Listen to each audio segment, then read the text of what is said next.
Hello and welcome to the Sun Leaders podcast. My name is Whitney Smith and I am the owner and attorney of Your Rental Property Attorney, PLLC.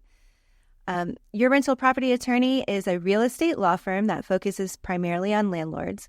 And due to my firm's unique niche, I spend the majority of my time and energy thinking about the real estate industry, landlord-tenant relationships, and the affordable housing community. I find both positive and negative factors that affect the real estate industry are interrelated with the housing community and likewise trickle down to affect landlord-tenant relationships.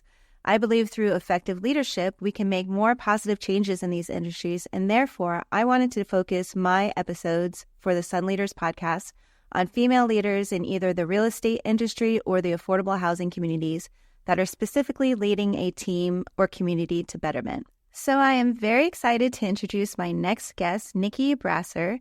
Nickie is a trailblazing entrepreneur and real estate investor known for her leadership in empowering female investors in the real estate industry. Owner of Sunshine Dream Host and co-owner of the Coastal Soul property, Nickie's journey began in 2013 when she and her husband ventured into real estate investing. Recognizing the need for female-focused support and connections, Nickie founded the Tampa Bay Chapter for InvestHer, fostering a community where women can thrive and excel in real estate. Her dedication to empowering women and fostering connections has made her a respected leader in the field. I am so excited to have you here, Nickie. Thanks for having me. Yes, welcome. Appreciate it. So I kind of told a little bit about your story that you began with your husband in 2013. But can you explain what inspired you to take that first leap into real estate investing? I think I always had an interest in real estate investing. The first house I ever bought was a fixer-upper. I just liked the idea of value add before I even knew what that meant. We bought in a really nice neighborhood, and it was a house that needed a lot of love. I'm talking like 15 different types of flooring, Oh, wow. 1970s all over the place. It needed a lot of love, but it was a huge house and 1,000 yards to the beach. So beautiful spot, and I wanted a part of that. So fixed it up, and 3 years later sold it for twice of what it was worth. So, And because you went into it with your husband, was it a hard ask, like that you two went in together, or he was on board from the beginning? I think he thought I was nuts. Right. As most of my ventures, he thinks I'm nuts. I think initially he's like, "What? We're doing this? Are you sure that sounds like I could?" Oh, okay, I guess that's what we're doing. He does not love, or did not love, I think he loves it way more now, but he did not love the idea of fixing things up. He was more like new construction guy, wanted Right. everything new and shiny, off jump. But now he sees the potential of buying something that needs a lot of love, but is in a great location, and sees why that would be important to do from, an investing perspective. And so now he's on board, but back then, definitely not so much. Right. And do you consider that first house successful? Oh, absolutely. Yeah. Absolutely. And it kind of gave me the bug to want to do it again and again. And then we bought a rental property together. He's funny because, again, he was like, "Hey, I'm going to go look at this rental property. Do you want to come with me?" Heck yeah, I want to go with you. Absolutely, I want to go do that. And then, again, I was far more into it than he was. He was kind of like, "Okay, it's purchased. I don't want to go in there again." Like, Right. It's disgusting. I want no part of it. And where I was like, "Oh, but we could do this and we could do that. And don't you see it?" And he was like, "Yeah, no, that's all you. Like, Right. I see none of that." So, after doing that a couple times, and I took the reins, and then we had our son, and he would work in the mornings as a real estate agent, and I would go to the properties in the evening and kind of do my thing. And we So he's in the industry as well. yeah, he's an agent in the industry. Perfect. So Well, that makes you a fortified team. Like, yeah, for sure. perfect. For sure. So in starting your real estate investing journey with your husband, how do you navigate the dynamics of being both business partners and life partners, and particularly in like a male-dominated industry, right? Yeah. It's interesting at times. So for sure, when we started, especially before we had a team specifically set, a lot of the contractors would go up to my husband and ask questions. And I wish I could capture his face for you, because Right. his face would be like, I don't know what you're talking about. He's like, I didn't want to step in here. Right. Yeah. He's like, I don't want no part of this. So he would look at me and he was like, you need to talk to her. She's the person in charge. And most of the contractors could adjust, but some of them were like, what do you mean she's in charge? But yeah, like, this is what I do. He doesn't want any part of it. So it does take a little bit of adjustment. Now that we have our team in place, they don't bother him. They'll call me for whatever they need. But it was, a learning curve for, I think, everyone, just because it's typically the man who, sets the budget and kind of says, here's what we're going to do and here's how it's going to go, especially from a construction perspective. Right. But he didn't know. And so he deferred to me and allowed me to kind of make those decisions. And right. I'm assuming the stereotype from a contractor's perspective is that yes, the woman in the room would not know how to hang things or whatever. Yeah, obviously I don't either. You're fine. I think our first real estate agent, they were a man and woman team, and it was funny because the man actually was knowledgeable, so kind of like a role reversal. The man was knowledgeable about like all the numbers and what have you, and I was like, give me more of that, because that speaks to me and who I am and what we could actually do to this house. The woman wanted to talk to me about design, like, oh, here's how I think it should be designed. And I'm like, I've got that part. Like, I don't need you for that. I want to know the numbers. Right. Like, what am I going to do? What am I going to end up spending on this rehab? And is this the right decision for our family? Like, is this how we should move forward? And so when he started to talk to me, and just the way my brain works, I'm somewhat creative and I'm huge analytical numbers. I eat that stuff up. Right. And so as he started to talk to me, I was like, oh, I need more of this. I need more of this information. Talk to me more. What can we do? How can we make more money? Tell me. Right. And you said that you have a team in place. So is it more than just you and your husband now? The team I meant is more along the lines of our contractors that we use almost on every project. It's easier when you have kind of a group of people that you can rely on and count on. You know the work that they do. You know approximately what they're going to charge. You know how quickly they can get things done, how reliable they are, so that there's a comfort zone there, right? Whenever you bring on a new person into that group, things get a little challenging. Right. So and you have to start your dynamic all over. Like, I'm the one that's making the decisions. And yes. Exactly. So for me, it's better now that we've got kind of the group that we use and feel really good about. We have those for the most part in place. We may pop a subcontractor out here and there, but for the most part, the team that we have is the group that we use and that I appreciate. Awesome. Yeah. So experiencing real estate industries as a female, and compared to seeing how your male counterparts are treated in the beginning, at least before your team. How does understanding those differences contribute to your leadership at InvestHer, which we'll introduce InvestHer in a second, but... Sure. I think just understanding that women, we kind of approach things differently. Our why is different behind why we're doing what we're doing. And understanding that and understanding how that drives us is different. So before I created the team that I have currently surrounding me, just kind of getting those initial things in place of, this is who I am, this is how I run things. It's important to answer to me and not reach out to my husband, Andrew, just because that wasn't his strong suit. That wasn't what he did. And that wasn't what he wanted to do, to be honest with you. No more so than I want to sell real estate. I have zero desire in that in that realm, whereas that's his happy place. So we definitely have our strengths and weaknesses.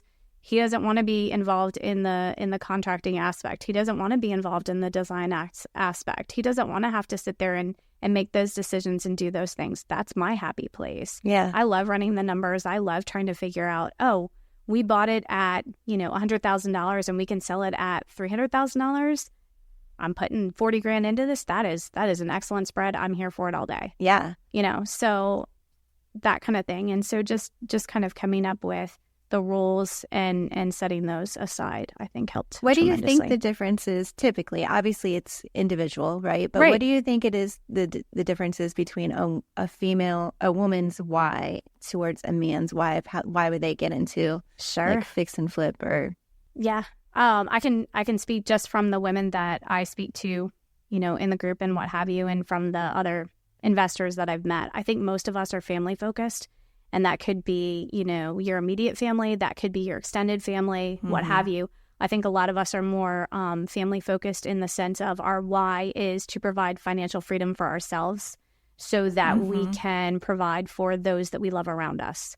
I think that a lot of the male investors, at least initially, got into it for what you see on any Facebook ad. If you Google real estate investing, and you'll start getting Facebook ads like crazy, and you'll see things like private planes, right, and Lamborghinis and Ferraris, and while those things are great, that does not light me up. Like, could literally care less. And I know that sounds ridiculous, but I could literally care less about any of those things. Right. Now, providing for my family and making sure that I'm not working myself to the bone every day, all day, and I get to spend time with my child, and I get to spend time with my husband, and we get to do what we want to do.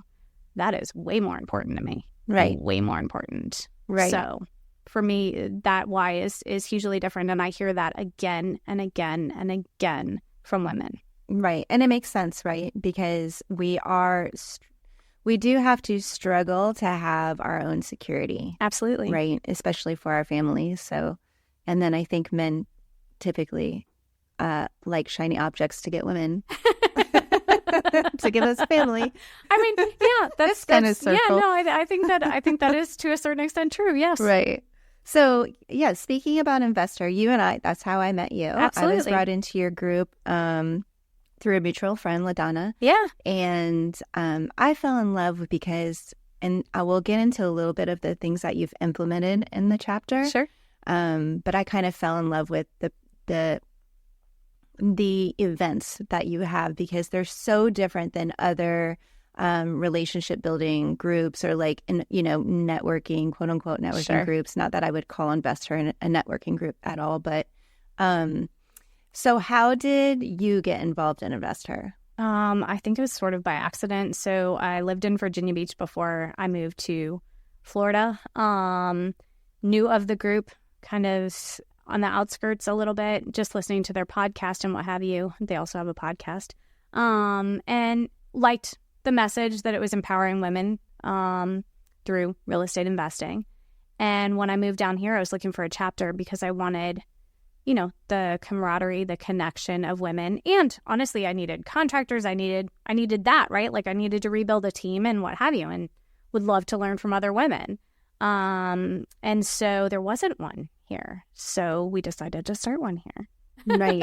Yeah. And you spearheaded it. You're the one that started it. Yeah. So yeah. And just seeing what it's become and kind of what it's grown into, accountability calls, that it's so exciting and so fun to hear what everybody's doing and keeping people accountable, myself included. It's a joy. It's a joy to lead the group. It's a joy to see women connecting and feeling like they have support and they're understood, because this journey can be so lonely. There's a lot of peaks and valleys to this, and it's scary to do it on your own. Been there, done that, and it's really scary, and especially when things aren't going quite the way you think they should be going. You're like, did I do something wrong? Did I, did I make a big mistake? Like, what's going on? And so I think doing it with other people that can kind of share in that journey and go, oh yeah, I've been there, I've done that. Here's what I did, or here's how I navigated that, or let me give you this person and they might be able to help you in this situation, from anything from lawyers to contractors to, just here's how I navigated this permit situation, or here's what I found in this situation, everything. And I love that. I love that we share so openly. I love that we are so connected in all the ways. We share our personal stuff. We share our professional stuff. And it's become friendship as much as the connection of resource, of real estate investing. Yeah. And I probably am going to answer the question I'm about to ask you. Sweet. But do it. Like, as I was saying, so the things that I love are the specific events that you've implemented. So like my first InvestHer event was a walk. Oh, yeah, that's right. It was like an intimate walk with, I think, like 6 women showed up, and I got to know them. And I've never done that in another group. We just walked the Dunedin Causeway. And I felt like I was like really going to have friends, right? Like I was actually developing friendships rather than, professional referrals or And then you have a couple social events. And then, as you mentioned, there's an accountability group now. And so how did you decide to implement events like that specifically because that's how women connect, or what was your goal really in doing the different? Yeah, I think it was as much personal need as it was that I felt like other women would, connect with it as well. It's awesome to hear that that's how other women are, enjoying things. Yeah. But I do think the walks are super important. Some of the socials that we've done, some of them are out and about. I think the most recent one we did at another member's house was, I can't even speak enough how I know. But it was so intimate, and it felt like you were hanging out with friends. And so it was so much more than just here's how we can connect on that personal or on that professional level. But it was really intimate, and you felt like you were amongst your best friends. And it was so great just to have that kind of like your armor was down. We were all just hanging out, having a good time and chit-chatting. And I think that's also helpful for people in this industry, because you do let your guard down so you can actually be real about the problems that you're facing.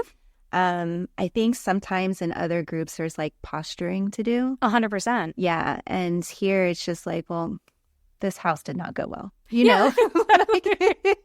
I really wanted it to, but nope, it did not. And it's super helpful because then you don't feel alone, right? No, absolutely. And like I said, I think that's the hardest part when you start any new journey, right? When you start any new journey, it's hard because you feel alone to a certain extent until you found people who have walked that path and kind of been where you've been and can help you out.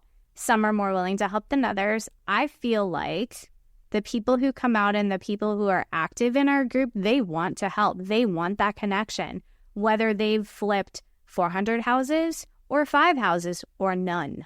Right. Whether they have rental properties or have none and they're just starting out, they want to help. And so whatever resource they can provide, they're going to be there to provide it. And even if that resource is, I'll bounce ideas with you. Right. I'll be there as things are progressing, and I will cheer you on. I will keep you accountable. I will do whatever. It's such an interesting kind of group that has been created and just kind of interwoven. Yeah, I agree. I love it. The vibe is great. That's all I can say. The vibe is great.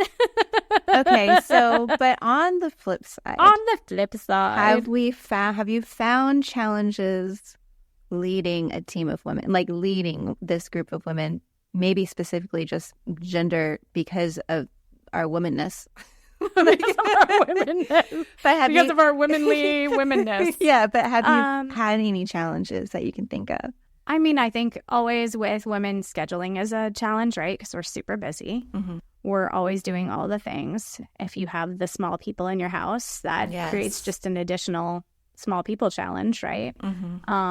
So I do think there's some scheduling challenges and making sure that those who want to attend things can attend things, which is why we're trying different things and doing things at kind of like, different times of the day and different days and what have you, just to try and connect with those that actually do. So that's a challenge. Location is a huge challenge for things because I've got ladies from South Tampa to North Pinellas and everywhere in between. And let's be honest, drive time from some of those is a challenge. Depending on time of day, can be a really big challenge. So I think just kind of helping ladies to connect when they want to, just considering location and times and schedule is probably my biggest challenge. Yeah, I think most of the naysayers either don't bring up that they are having issues or so I don't hear a lot of negative. I hear mostly the positive, with the exception of scheduling and locations, right, which goes back to their family, their positions in their families, absolutely. And also jobs and, like you said, location. Hi there. Josh Naiman here, CEO and founder of Naiman Creative. We're the ones who produce the podcast that you're listening to right now. It's good, isn't it? Well, we're going to take a break from it really quick to talk to you about something other than podcast production, websites. We build websites from design, development, maintenance, management, and even hosting. But in addition to building websites, we offer website auditing services, the home inspection for your digital presence, if you will. Just like a home inspector identifies potential issues in a house, my expert team examines your website from top to bottom, left to right, uncovering hidden and sometimes obvious problems that could be seriously hindering your online success. From user experience to SEO, we'll provide a comprehensive report with actionable recommendations to improve your website's performance. So, don't let yourself leave your online presence to chance. Schedule a free website inspection today and get a peace of mind that you deserve to figure out what you should do from here. Contact us today at info@naimancreative.com. So what are some, in your experience, how have you kind of overcome the barriers that have been placed in front of you just as being female? Whether that's in the real estate industry or just leading females. Like, for instance, I know that in the beginning you were talking about, the contractor would even look to your husband. Mm-hmm. And then you fostered that relationship with the contractors. But, sure. But in the beginning, is there an approach that you make? I just I'm a pretty blunt person. Yeah. So you're like, yeah, you are. Well, honestly, I think that most strong females are, and that's what makes us successful. Yeah. We're just not afraid to just say it like it is. Well, and I would prefer people be that way with me, right? Lately. Like, I don't want you to be like, oh, that sounds great, Nicki, and then turn around and be like, I cannot even believe that she blah, blah, blah. No, just tell me you don't like what it is that I said. Right. Tell me why, and we'll go from there, right? Like, let's just lay it out.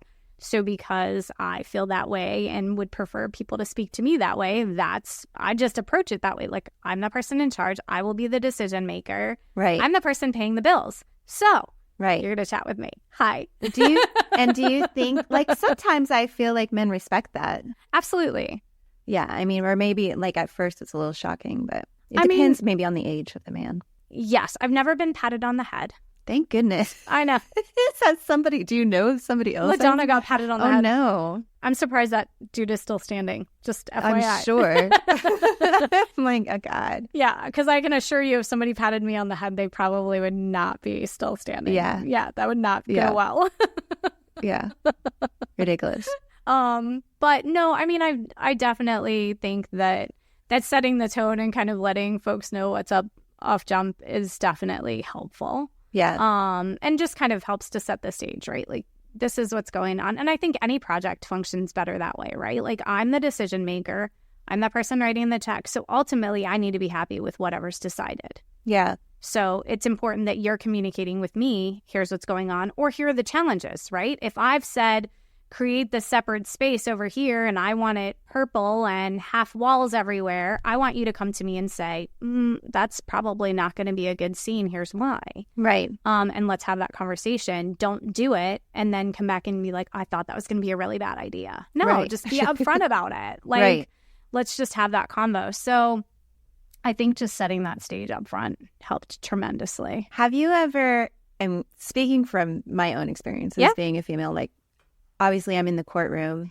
I have had my ass handed to me by judges only twice, but it was more than enough. Yes. And, I am like, I'm sure because I have a lot of, estrogen in my system, but make me mad and I cannot help but crying, And I remember being in the courtroom like, don't cry. Whatever you do, do not cry. Do not shed a tear. And I didn't, thank goodness, until after.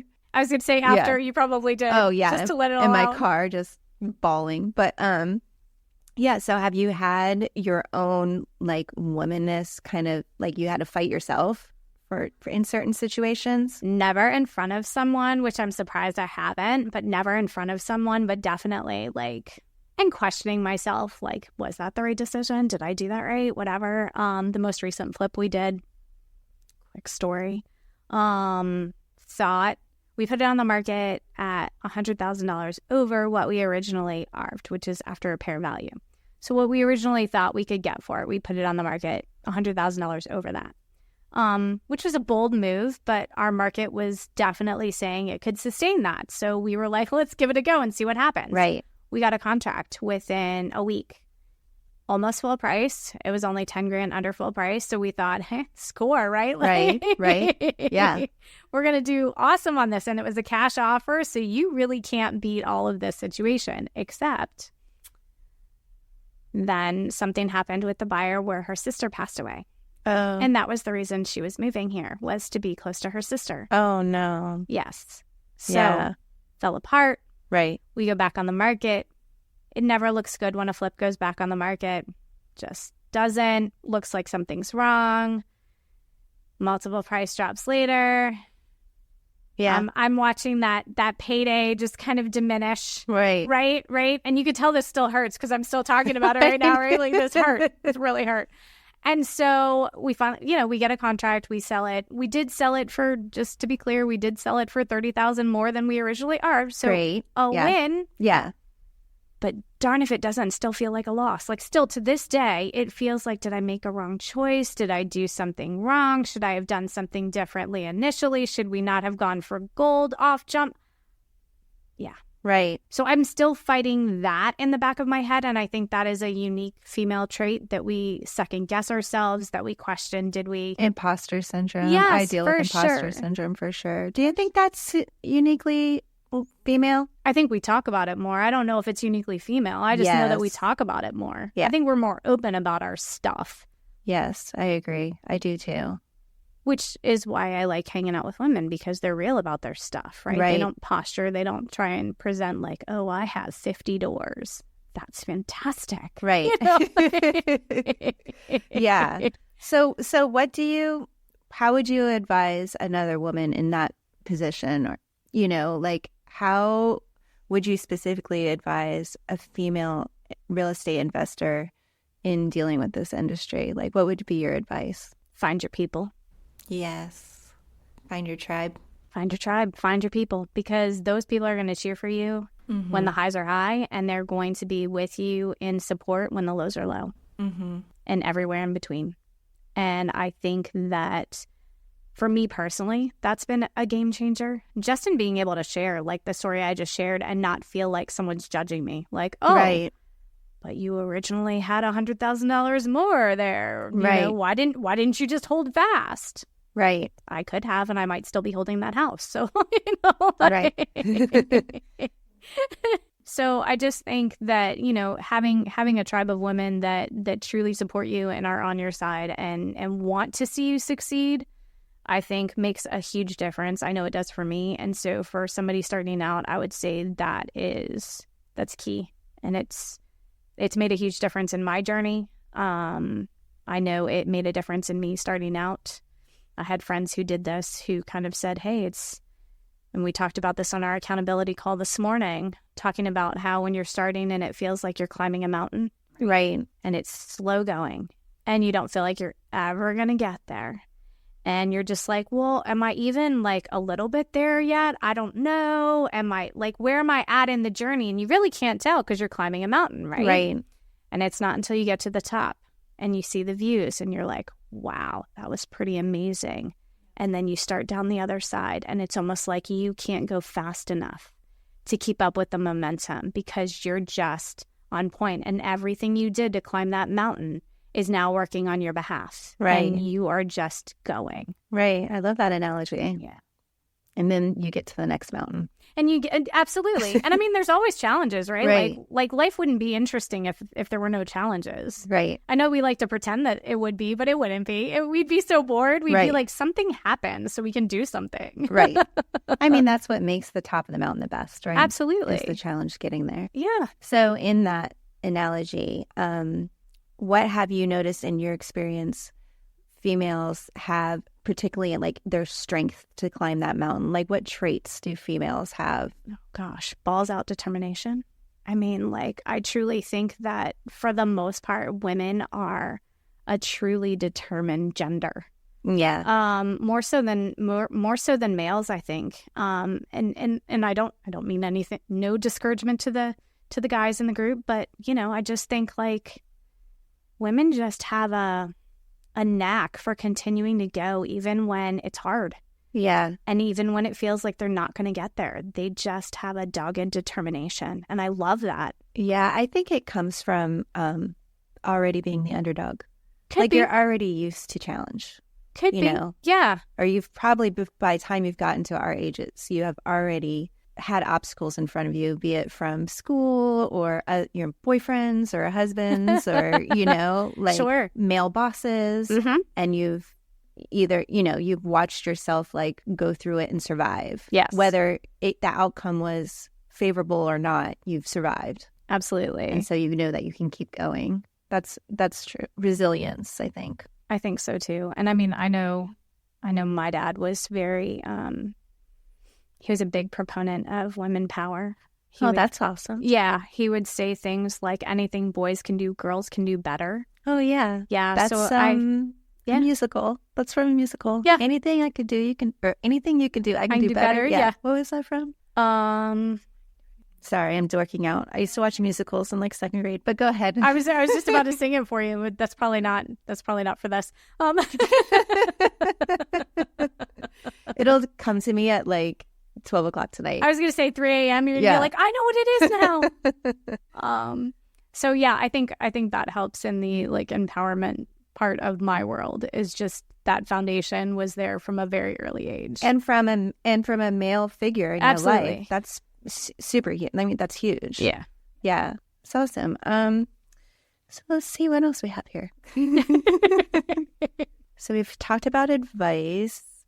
Oh, Anna, get your gun. Thank you. Yes, I love that movie. I can't remember anything but that song. I can't either. So isn't that hilarious? But I know she was a little baddie. Yeah. I said, I could sing the song, but that doesn't help anything. That is so funny. Let's see, what else can we talk about? Okay, so I have one more question, and then we'll do the whole ending. You're so cute. And then we'll wrap this whole thing up. Your podcast is. Okay. So speaking about how women can do anything better, do you have specific instances where you've worked with or collaborated with women that you can share that you've just achieved more than you thought you could, probably because of that partnership? Yeah. So when I first started flipping, there was a female investor that I was acquaintances with. I wasn't friends with her. I was friends with her agent who suggested that I talk to her. Her name was September. And September offered me to sit down with her for an hour, and you don't look at that lightly, right? Like, yeah, this is a powerhouse. You know, she's doing exactly what I want to do, and she's offering me an hour of her time. So I sat down with her for an hour. She kind of gave me a litany of things, like here's what you would need to do to kind of start, right, quote unquote. And so, me being me, I went back and I started, right, like I start kind of like I'm doing this thing, I'm working. And she's like, well, I just thought you kind of heard me and just said, okay, forget that. I don't want to do it. And I was like, no. I was back there working. So I started bringing her properties. And her thing was we could joint venture on anything that I brought to her.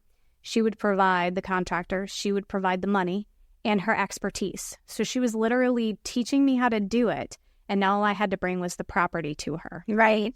And then we would split everything and learning so much from her and just her experience in getting the property. What should we buy it for?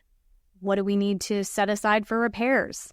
Right. What are we going to sell it for? How does that whole process look? You know, all of the things that you question in your head. Right. And all of the unknowns when you first do something, just to have somebody partnering with me on that. Right. And she was so stinking successful at it. And so to have that for my first 3 was amazing. and just a huge resource for me. And then she set me free and said, "Go, little bird, fly." Right. And now you're paying it forward with your girls. Yeah, I mean, I hope so. Yeah. Like I hope they feel the same way about me that I do about her. Yeah, she was truly an inspiration in what she did. And then my friend Tyler, who was my private money lender for my first couple deals, because she believed in me so much. And just to have a friend who believes in you enough to put their money where their mouth is. I mean, that's a pretty good friend. That's pretty good friendship. I mean, come on. So, I've had a lot of women who are just amazing in that realm and just helping me along. And so, yeah, to be able to pay it forward, to be able to do it for somebody else, I'm here for it all day. Yeah. Like, I love that. I love to be a support system, to be a cheerleader, to help in whatever way that I can. And I had to tell you that it is very obvious. Like, that is what makes me fall in love with the group that you've started in Tampa. Thank you. Yeah. It's very, like, I feel comfortable there, like, loved, like, nurtured, Nurtured. You know? Honestly, I'm a nurturer. like, it's like a fun place to be. I love it. I love that. And all the women, I think, have the same attitude. I think so too. I think that's we're why all there we're for drawn. the same purpose, which I love. I love that too. I do love it. So tell us a little bit about your companies and how we can get in touch with you if we wanted to. Sure. So I have a vacation rental management company called Sunshine Dream Hosts. We're in this particular area, so Pinellas County, Hillsborough County, mainly. And just we help manage people's properties from a vacation rental management standpoint. So that's revenue management. That's, chatting with guests, making sure that they have the best vacation imaginable. Nice. Yeah. So it's mostly short-term rentals. So an alternative to like an Airbnb, or we do book off platform, but we can also book on platform. So Okay. It can be Airbnb, it can be VRBO, it can be an off platform. I do have my own website at sunshinedreamhosts.com. But you're the liaison. I am the person who owns the business and also runs all of the different properties and chats with the guests and what have you. Perfect. So Yeah. that was Sunshine Dream Hosts. And how would someone find that? They can go online, www.sunshinedreamhosts.com, or they can call me at 727-336-3395. I felt so weird. And